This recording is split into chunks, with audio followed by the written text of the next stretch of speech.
So hello दोस्तों, आप सभी कैसे हैं। मैं अभय सिंह आप सभी का बहुत बहुत स्वागत करता हूँ learn computer institute YouTube channel पर। आज मैं आप लोगों को बताने वाला हूँ MS एक्सेल में नंबर, स्टाइल, सेल्स, एडिटिंग के सभी टूल्सों के बारे में। इस वीडियो को आप स्किप मत करना। अगर आपको नंबर, स्टाइल, सेल्स और एडिटिंग के सभी टूल्सों के बारे में नॉलेज प्राप्त करना हो तो चलिए शुरू करते हैं। इस प्रकार से हम अपना PC रिफ्रेश कर लेंगे। हमने अपना PC रिफ्रेश कर लिया है। फिर पुनः हम अपना सॉफ्टवेयर MS एक्सेल ओपन कर लेंगे। इस प्रकार से हमने अपना सॉफ्टवेयर ओपन कर लिया। इसको यहाँ से हम क्लोज कर देंगे। पिछली वीडियो में हमने सीखा था क्लिपबोर्ड फॉन्ट अलाइनमेंट के बारे में। इस वीडियो में हम सीखने वाले हैं नंबर, स्टाइल, सेल, एडिटिंग के सभी टूल्सों के बारे में। नंबर में सबसे पहला टूल्स आता है जर्नल। क्या टूल्स आता है? जर्नल। ये देखिएगा ऊपर, ये जर्नल क्या होता है इसको समझते हैं। इस ऑप्शन की मदद से आप लिखे हुए नंबर में अलग अलग फॉर्मेट दे सकते हैं। ठीक है, मतलब इसकी सहायता से आप क्या कर सकते हैं, फिर से समझते हैं जर्नल क्या होता है। इस ऑप्शन की मदद से लिखे हुए टेक्स्ट या नंबर में अलग अलग फॉर्मेट दे सकते हैं। इस ऑप्शन की मदद से लिखे हुए नंबर में अलग अलग फॉर्मेट दे सकते हैं। ठीक है, जैसे जर्नल देना है, नंबर देना है, या करेंसी में देना है, अकाउंटिंग देना है, शॉर्ट डेट देना, लॉन्ग डेट देना, टाइम देना है, परसेंटेज देना, फ्रैक्शन देना है, ठीक है, टेक्स्ट देना है। इस हिसाब से आप दे सकते हैं। फिर से समझते हैं जर्नल क्या होता है। इस ऑप्शन की मदद से आप लिखे हुए नंबर में अलग अलग फॉर्मेट दे सकते हैं। ठीक है, इस हिसाब से जैसे हमें इस हिसाब से अकाउंटिंग देना है, इस हिसाब से इस पर क्लिक कर देंगे, हमारा फॉर्मेट अकाउंटिंग में जाएगा इस हिसाब से। ठीक है, फार्मूला बार में ये शो करेगा। ठीक है, इसको डिलीट करते हैं इस हिसाब से। तो जर्नल हमने समझा जर्नल क्या होता है। इस ऑप्शन की मदद से आप लिखे हुए नंबर में अलग अलग फॉर्मेट दे सकते हो। ठीक है, अगला ऑप्शन है स्टाइल में। पहला ऑप्शन है कंडीशनल फॉर्मेटिंग। कंडीशनल फॉर्मेटिंग क्या होती है? इस ऑप्शन की ये देखेंगे आप, ये कंडीशनल फॉर्मेटिंग, इस ऑप्शन की मदद से आप MS एक्सेल में बनाई गई टेबल या कोई डाटा में से पता कर सकते हो सबसे ज़्यादा किसके नंबर है या सबसे कम किसके नंबर हैं। और भी बहुत सारे ऑप्शन मिल जाते हैं जिनकी सहायता से अन्य प्रकार के भी वर्क आप कर सकते हो। ठीक है, तो फिर से हम सोचते हैं कंडीशनल फॉर्मेटिंग क्या होता है। इस ऑप्शन की मदद से आप MS एक्सेल में बनाई गई टेबल या कोई डाटा में से पता कर सकते हो सबसे ज़्यादा नंबर किसके हैं, सबसे कम नंबर किसके हैं। और भी बहुत सारे ऑप्शन दिए गए हैं। इन ऑप्शनों का प्रयोग करके अलग अलग प्रकार के वर्क आप कर सकते हो। ठीक है, अगला ऑप्शन है टेबल। क्या ऑप्शन है? Table. Format as table. Format as table, इस ऑप्शन की मदद से या इस ऑप्शन का प्रयोग करके आप टेबल में अलग प्रकार से फॉर्मेट दे सकते हो। जैसे यहाँ पे हम कुछ अंक लिख लेंगे, जैसे मान लिया 2 से लेकर 5 तक हम अपना टेबल लिखेंगे। आप भी लिख लेना। तो इस हिसाब से हमने क्या किया, अपने पहाड़े लिख लिए। आप भी अपने पहाड़े लिख लेना। हमने अपने टेबल लिखे इस प्रकार से। और क्या करेंगे, इसको इस हिसाब से हम सेलेक्ट करेंगे। अगला हमारा टूल्स था format as table. Format as table. Format as table क्या होता है? फिर इस ऑप्शन का इस्तेमाल करके बनाए गए टेबल में अलग अलग फॉर्मेट दे सकते हैं। जैसे हम इस पर क्लिक करेंगे और अपनी टेबल का फॉर्मेट इस प्रकार से ओके करेंगे, दे सकते हैं। आप भी इसी प्रकार से दे सकते हैं, कोई भी फॉर्मेट लगा सकते हैं। इस हिसाब से थोड़ा सा जूम करेंगे, आप भी देख सकते हैं। इस हिसाब से आप ओके करेंगे। यहाँ से आप क्लिक करेंगे और अपनी टेबल का इस प्रकार से फॉर्मेट दे सकते हैं। फिर से यहाँ क्लिक करेंगे, इस प्रकार से फॉर्मेट दे सकते हैं। ठीक है, हम अपनी टेबल का फॉर्मेट दे सकते हैं इस प्रकार से। फिर से यहाँ डिजाइनिंग चेंज कर सकते हैं जिस हिसाब से करना चाहें। इस हिसाब से हमने अपनी टेबल का फॉर्मेट दिया, इस हिसाब से आप भी अपनी टेबल का फॉर्मेट दे सकते हैं इस प्रकार से, इस हिसाब से। ठीक है, फिर से यहाँ क्लिक कर सकते हैं, इस हिसाब से भी कर सकते हैं।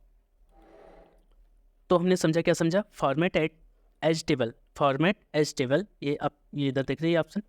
इसकी सहायता से हम क्या कर सकते हैं, इस ऑप्शन का इस्तेमाल करके बनाए गए टेबल में अलग अलग फॉर्मेट दे सकते हैं जिस प्रकार से हमने अभी फॉर्मेट दिया। अगला ऑप्शन है सेल स्टाइल। क्या है? Cell style. यहाँ से इसको थोड़ा सा इस हिसाब से कर रहे हैं, आप भी कर लेना इसी प्रकार से। ये अगला ऑप्शन है सेल स्टाइल। सेल स्टाइल क्या होता है? इस ऑप्शन की मदद से आप MS एक्सेल में जो भी आपने सेल बनाई है उसकी स्टाइल बदल सकते हैं। जैसे हमारे पास ये कोई सेल है, इसको थोड़ा यहाँ से या दूसरी सीट ले रहे हैं, यहाँ पे क्लिक कर लेंगे। दूसरी सीट हम ले रहे हैं मुख्यतः, इसको थोड़ा इस हिसाब से कर लेंगे। यहाँ पे लिखेंगे 2 3 4 5 6 7 8 9 10। हमने इस हिसाब से लिखे। अब जो हम हमारे ये सेल है इनकी स्टाइल हम चेंज कर सकते हैं। यहाँ से इस हिसाब से कर सकते हैं, इसी यहाँ पे क्लिक करेंगे, इस हिसाब से कर सकते हैं। इसको हम इस हिसाब से भी कर सकते हैं, अभी कर लेना इसी प्रकार से। यहाँ से इस हिसाब से कर सकते, इस हिसाब से। तो हमने क्या जाना है, सेल स्टाइल, ये ऑप्शन दे रखा है सेल स्टाइल। सेल स्टाइल क्या होता है, इस ऑप्शन की मदद से आप MS एक्सेल में जो भी आपने सेल बनाई है उसकी स्टाइल को बदल सकते हैं। जी हाँ, हमने समझा सेल स्टाइल। सेल स्टाइल क्या होता है, इस ऑप्शन की मदद से आप MS एक्सेल में जो भी आपने सेल बनाई है उसकी स्टाइल को बदल सकते हैं। अगला ऑप्शन है सेल। सेल्स में सबसे पहला ऑप्शन आता है इंसर्ट। क्या आता है, इंसर्ट। इस ऑप्शन की मदद से आप MS एक्सेल में रो, कॉलम, सीट आदि को इंसर्ट कर सकते हैं। हम अपनी सीट में क्या एडजस्ट कर सकते हैं, इंसर्ट सेल कर सकते हैं, इंसर्ट सीट रो कर सकते हैं, इंसर्ट सीट कॉलम। हम अपनी सीट में सेल भी इंसर्ट कर सकते हैं, सीट भी, कॉलम भी इंसर्ट कर सकते हैं और रो भी इंसर्ट कर सकते हैं। ठीक है, इंसर्ट सीट भी हम कर सकते हैं। तो हमने बताया इंसर्ट सीट क्या होती है। इस ऑप्शन की मदद से आप अपनी सीट में रो भी इंसर्ट कर सकते हैं, कॉलम भी इंसर्ट कर सकते हैं, सेल भी इंसर्ट कर सकते हैं। ठीक है, और अगर सीट भी अगर आपको लेना है तो सीट भी इंसर्ट कर सकते हैं।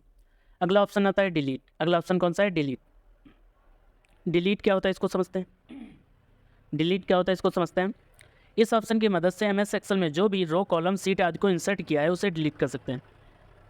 फिर से समझते हैं, डिलीट क्या होता है। इस ऑप्शन की मदद से MS एक्सेल में जो रो, कॉलम, सीट आदि को इंसर्ट किया उसे डिलीट कर सकते हैं। हमने जो इंसर्ट के माध्यम से जो भी चीज़ें हमने इंसर्ट की होगी उसको इस डिलीट के माध्यम से हम क्या कर सकते हैं, डिलीट कर सकते हैं। फिर से समझते हैं, मतलब जो हमने इंसर्ट के माध्यम से अगर मैंने सेल इंसर्ट किए होंगे अपने सीट पे, या कॉलम इंसर्ट किए होंगे, या रो इंसर्ट किए होंगे, तो इस डिलीट के ऑप्शन से सेल, रो, कॉलम को डिलीट कर सकते हैं। ठीक है, अगला ऑप्शन आता है फॉर्मेट। अगला ऑप्शन है फॉर्मेट। ये फॉर्मेट देखते हैं क्या होता है। इस ऑप्शन की मदद से MS एक्सेल में जो भी आपने टेबल बनाई है उसमें अलग अलग फॉर्मेटिंग दे सकते हैं। जैसे रो हाइट, हम रो की हाइट बढ़ा सकते हैं।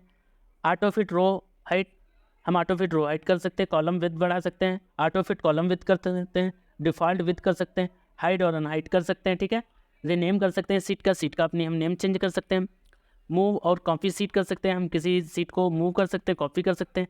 टाइप कलर में यहाँ अपने सीट का हम कलर भी इस हिसाब से, जैसे सीट का यहाँ पे देखिए, ये इधर सीट 2 लिखा है, यहाँ से हम कलर दे सकते हैं। देखो अब कलर हो रहा है सीट 2, यहाँ देखिए, यहाँ पे क्लिक करेंगे हमारे पास देखो रेड हो गया। फिर से जा रहे हैं फॉर्मेट पे और यहाँ पे कलर में जाएंगे, अगर हम ग्रीन करें तो हमारे पास देखो सीट क्या हो रही, ग्रीन हो रही है, यहाँ पे देखिए। ठीक है, फिर से समझते हैं फॉर्मेट क्या होता है। इस ऑप्शन से MS एक्सेल में जो भी आपने टेबल बनाई है उसमें अलग अलग फॉर्मेटिंग कर सकते हैं। ठीक है, अगला ऑप्शन आता है, हम देखेंगे एडिटिंग में सबसे पहला ऑप्शन है ऑटो सम। क्या है, ऑटो सम। ऑटो सम क्या होता है, इस ऑप्शन की मदद से आप MS एक्सेल में जो भी काम फार्मूला से करते हैं वह बिना फार्मूला की सहायता से इससे कर सकते हैं। जैसे सम मतलब जोड़ना है, एवरेज, काउंट नंबर मतलब नंबर को काउंटिंग करना, मैक्स मतलब सबसे अधिक अंक डिजिट खोजना। मतलब हमारी कोई मान लिया हमारी कोई सूची दे रखी है, उसमें जिसकी ये सूची दे रखी है उसमें सबसे ज़्यादा सैलरी किसकी है, तो इस मैक्स की सहायता से हम खोज सकते हैं। अगला मिनी। मिनी मतलब सबसे कम। ठीक है, इस हिसाब से जैसे पहले सम को समझते हैं, यहाँ पे एग्जांपल इस हिसाब से यहाँ पे देखेंगे, जैसे हमारे पास डिजिट लिखा है 56, अगला डिजिट मैंने लिख लिया 60 और इसे ऐड करना है हमें, तो हम क्या कर सकते हैं, यहाँ ऑटो सम लगा सकते हैं। इसको इस हिसाब से सेलेक्ट कर लेंगे और इस हिसाब से कर लेंगे ऑटो सम पर, इस हिसाब से क्लिक किया हमारे पास, तो देखो कितना आ रहा है, 116 आ रहा है, 116 हमारे पास। अगर हम 56 और 60 ऐड कर रहे हैं तो 116 आएगा इस हिसाब से। अगर हम फिर से देख सकते हैं 80, अगला है 95, इस हिसाब से हमने लिखा और इसको ऐड करना है, तो यहाँ पे जाएंगे और इस हिसाब से हमने फार्मूला लगाया और इंटर किया तो हमारे पास 175। अगर 80 और 95 को हम ऐड कर रहे हैं तो 175 आएगा इस हिसाब से। और जैसे यहाँ पे हम लिखना चाह रहे हैं तो हम लगा सकते हैं इक्वल सम, शिफ्ट के साथ ब्रैकेट ओपन, हम जैसे हमें ये सभी डिजिटों को सेलेक्ट करना है इस हिसाब से मैंने सेलेक्ट कर लिया। यहाँ पे शिफ्ट के साथ 9 को दबाए, ब्रैकेट बंद, इंटर करेंगे तो 582। अगर हम इन सभी को जोड़ते हैं 56, 60, 116, 80, 95, 175 को, तो हमारे पास आएगा 582। ठीक है, इस हिसाब से। अगला ऑप्शन है क्या, एवरेज। एवरेज, ठीक है, एवरेज भी आप कर सकते हैं। काउंट नंबर, हम काउंटिंग कर सकते हैं। फिर अगला ऑप्शन आ रहा है मैक्स, मतलब इसमें कौन सी संख्या सबसे बड़ी है उसको हम खोज सकते हैं। जैसे इसमें हम खोजना चाहें इक्वल, यहाँ पे लिख रहे हैं इक्वल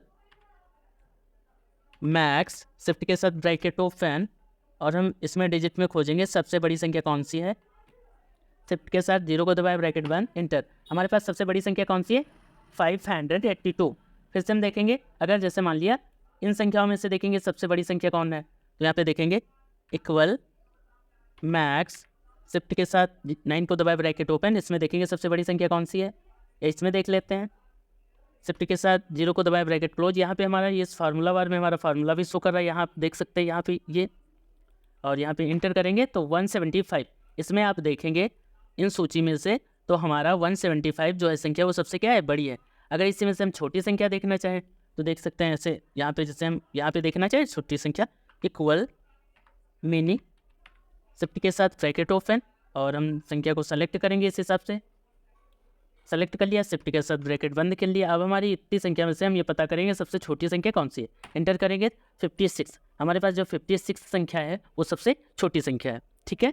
और अगर हम इस पर क्लिक करेंगे तो हमारे पास ये फार्मूला भी शो कर रहा है, इधर आप देख सकते हैं सबसे ऊपर फार्मूला बार में, इस हिसाब से। तो हमने क्या जाना, ऑटोसम। ऑटोसम क्या होता है फिर से समझते हैं। इस ऑप्शन की मदद से आप MS एक्सेल में जो काम आप फार्मूला से करते थे वो बिना फार्मूला के साथ कर सकते हैं, ठीक है। उसमें हम जोड़ सकते हैं, सम मतलब जोड़ना, एवरेज मतलब किसी चीज़ का एवरेज निकला, काउंट नंबर आप अपने नंबर की काउंटिंग कर सकते हो, मैक्स मतलब सबसे अधिक संख्या कौन सी वो देख सकते हो, मिनी मतलब सबसे कम संख्या कौन सी है वो आप जान सकते हो। इस हिसाब से अगला ऑप्शन आता है फिल। क्या ऑप्शन है, फिल। फिल से क्या होता है, इस ऑप्शन की मदद से आप MS एक्सेल में जो भी आपने डाटा टाइप किया है, यदि उसमें कोई नंबर या टेक्स्ट टाइप करना रह जाता है तो आप इस ऑप्शन का प्रयोग कर सकते हो, ठीक है। जैसे डाउन, कोई टेक्स्ट आपको डाउन में, जैसे कोई मैंने सूची बनाई उसमें हमारा कोई टेक्स्ट टाइप करने को रह गया, या मान लिया मैंने कोई सूची बनाई उसमें कोई नाम फिल करने को रह गया, तो हम डाउन में अगर फिल करना है तो डाउन में क्लिक कर सकते हैं, राइट में करना है तो राइट पे, अप में करना तो अप में, अगर लेफ्ट में नाम लिखना है तो लेफ्ट में, ठीक है। सीरीज में लिखना है तो सीरीज में कर सकते हैं, इस हिसाब से। तो हमने क्या बताया, फिल मतलब फिल क्या होता है, इस ऑप्शन की मदद से आप MS एक्सेल में जो भी आपने डाटा टाइप किया है यदि उसमें कोई नंबर या टेक्स्ट टाइप करना रह जाता है तो आप इस ऑप्शन का प्रयोग कर सकते हो। अगला ऑप्शन क्या है, क्लियर। अगला ऑप्शन क्या है, क्लियर। इस ऑप्शन की मदद से आप MS एक्सेल में जो भी डाटा बनाने के बाद फिल द्वारा या ऑटोसम द्वारा फॉर्मेटिंग दी है उसे हटा सकते हैं, ठीक है। फिर से समझते हैं, क्लियर। इस ऑप्शन की मदद से आप MS एक्सेल में जो भी डाटा बनाने के बाद फिल द्वारा या ऑटोसम द्वारा फॉर्मेटिंग दी है उसे हटा सकते हैं। जैसे हमने कोई ऑटोसम द्वारा अगर काम किया है या फिल द्वारा काम किया है तो जैसे हमने कोई ऑटोसम द्वारा काम किया है या फिल में कोई फॉर्मेटिंग की है या ऑटोसम में कोई, जैसे मैंने सम निकाला, एवरेज निकाला, काउंट नंबर निकाला, मैक्स निकाला, मिनी निकाला, ठीक है। और यहाँ पे जैसे किया है तो यहाँ इसकी सहायता से हम क्या कर सकते हैं, जैसे क्लियर आल, तो यहाँ पे क्लियर आल हम कर सकते हैं, इस हिसाब से सबको, इस हिसाब से हम सेलेक्ट कर सकते हैं, यहाँ से सबको क्लियर कर सकते हैं, ठीक है, इस हिसाब से। पुनः अगला ऑप्शन है, फिर से समझते हैं क्लियर आल। क्लियर क्या होता है, इस ऑप्शन की मदद से आप MS एक्सेल में जो भी डाटा बनाने के बाद फिल द्वारा या ऑटोसम द्वारा फॉर्मेटिंग दी है उसे हटा सकते हैं, ठीक है। अगला ऑप्शन है सॉर्ट एंड फिल्टर। क्या है, सॉर्ट एंड फिल्टर। यहाँ पे कुछ हम डिजिट पहले लिख लेते हैं 1, इस हिसाब से हमने कुछ डिजिट लिख लिए। अगला ऑप्शन है सॉर्ट एंड फिल्टर। यहाँ पे देखेंगे सॉर्ट A to Z, अगला है सॉर्ट Z to A, अगला है कस्टम सॉर्ट, फिर लिखा है फिल्टर, ठीक है। पहले समझते हैं सॉर्ट एंड फिल्टर क्या होता है। इस ऑप्शन की मदद से MS एक्सेल में डाटा बनाने के बाद उसे आरोही तथा अवरोही क्रम में आप लिख सकते हैं। फिर से समझते हैं सॉर्ट एंड फिल्टर क्या होता है। इस ऑप्शन की मदद से MS एक्सेल में डाटा बनाने के बाद उसे आरोही A to Z तथा अवरोही Z to A आदि फॉर्मेटिंग में लिख सकते हैं। जैसे अभी हमारे डिजिट आप देखेंगे मुख्यतः तो 1 से लेकर 15 तक एक सीधी क्रम में लिखे हैं, ठीक है, मतलब आरोही इस हिसाब से लिखे हैं। अगर हम इस पर क्लिक कर रहे हैं इस हिसाब से Z to A तो हमारे देखो अब डिजिट क्या हुए, 15 से लेकर 1 तक हुए, उल्टा हो गया ना, इस हिसाब से। फिर से यहाँ जा रहे हैं, अगर हम A to Z करेंगे तो हमारे फिर से डिजिट पुनः उसी प्रकार हो गया। तो सॉर्ट एंड फिल्टर क्या होता है फिर से समझते हैं। इस ऑप्शन की मदद से आप MS एक्सेल में डाटा बनाने के बाद उसे आरोही A to Z तथा अवरोही Z to A आदि क्रम में लिख सकते हैं, ठीक है, या फॉर्मेटिंग कर सकते हैं। अगला ऑप्शन है फाइंड सेलेक्ट। क्या है option, find select. Seat number 1 में आते हैं इस हिसाब से। अगला ऑप्शन है फाइंड सेलेक्ट, इसको समझते हैं। फाइंड एंड सेलेक्ट, इस ऑप्शन की मदद से MS एक्सेल में टाइप किए गए डाटा में किसी भी वर्ड या टेक्स्ट को पता कर सकते हैं और उसे सेलेक्ट कर सकते हैं। जैसे यहाँ पे हमें फाइंड करना है, मान लिया यहाँ पे हम फाइंड करें, इसको यहाँ पे रख लेते हैं थोड़ा सा, यहाँ पे फाइंड करें जैसे 18, क्या फाइंड करेंगे, यहाँ पे लिखेंगे थोड़ा सा 18 हमने इस हिसाब से फाइंड करेंगे। तो देखो 18 पे क्या हुआ हमारा, देखो बॉर्डर टाइप में बन गया। अगर यहाँ पे कोई अन्य डिजिट मान लिया 40, अगर 40 कर रहे हैं फाइंड तो हमारे क्या हुआ, देखो 40 ये पे अंडरलाइन हो गया, फिर लिख देंगे 36, तो देखो 36 पर हो गया।